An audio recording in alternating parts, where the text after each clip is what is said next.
तो ये गाना ऐसे ना गाए। बलिया के लोग बड़ा लयदार होला।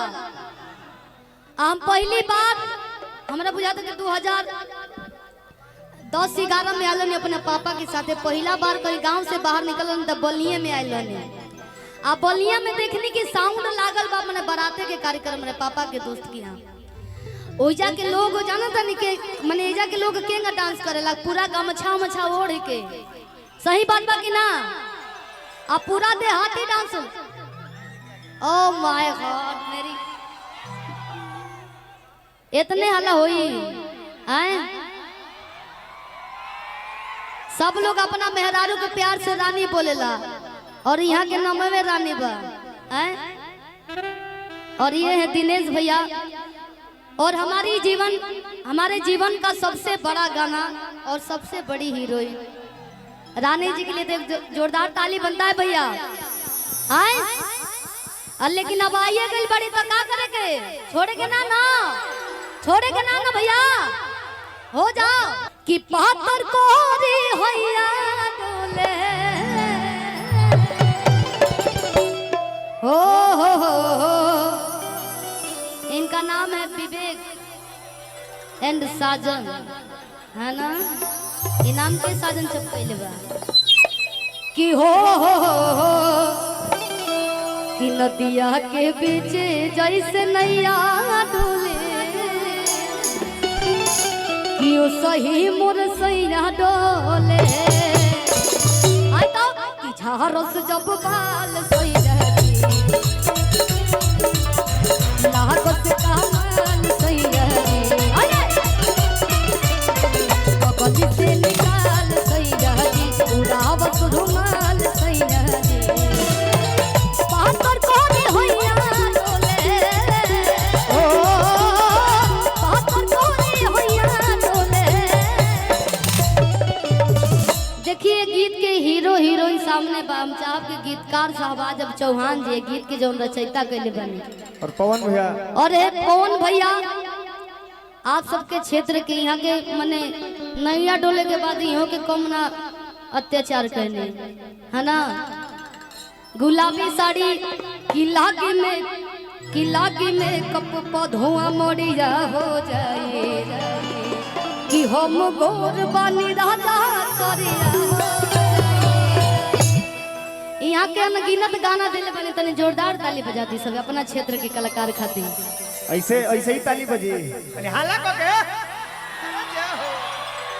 आजकल ताली नहीं खे बाजे तो सही कैमरा में ऐड होता है काजी कि पातर कोरी होइया डोले हो नदिया के बीच जैसे नैया ओ सही मोर सैया डोले नदिया के बीच जैसे नैया ओ सही मोर सैया डोले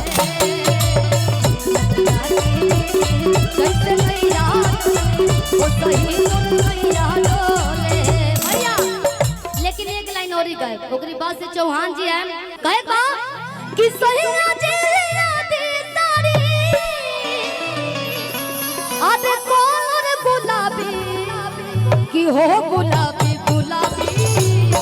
हो गुलाबी जवन में कपे हो गुलाबी हो गुलाबी जवन सारे पे हो गुलाबी धोनी बोला हो से राजबारू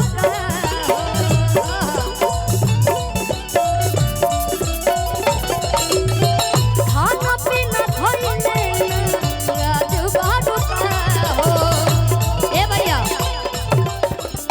ये गांव से के लोग बा हैं तो ये गांव में सर्वेश भैया के शादी भइल बा त केकरा मा जाइल बा हैं तो प्रोग्राम होता तो अब मजे नहीं किया वो आप लोग खाली कैमरा में कैद करेंगे डांस कर रही है भाई के शादी बा कि धोनी बोला हो से राजबारू का हो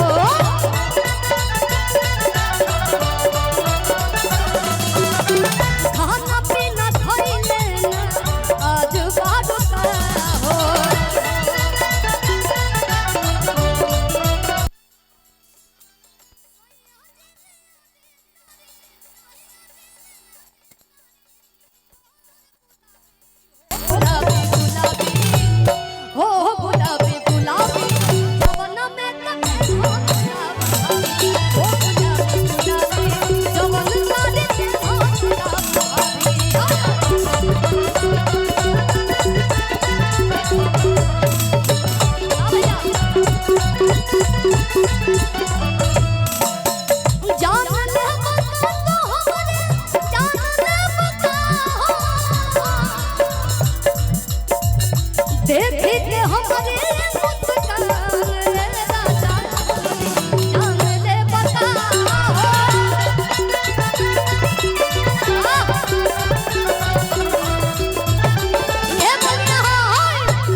हम चाहब कि ये गीत के हीरो, ये गीत के जे रचयिता कैले बा अपना कलम से लिख ले बा।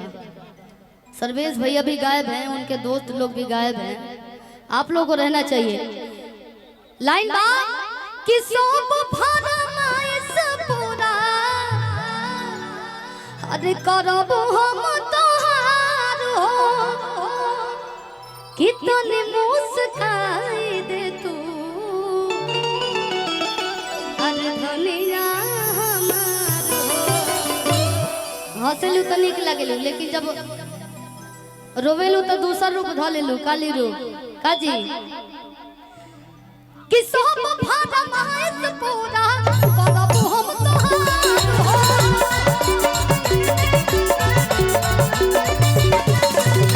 सोनी मुस्काई दे धनिया हमार।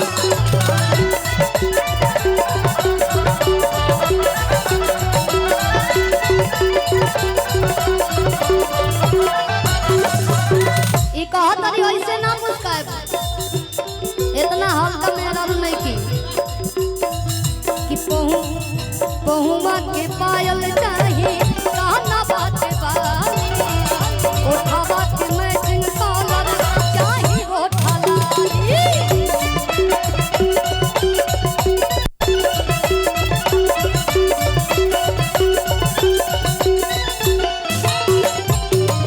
कहा तारी हई कलर पहने पहने मन भी आ गेल भाई राजा जी, तनी बुझल करी कि उहे रंग ब्लाउज चाहिए।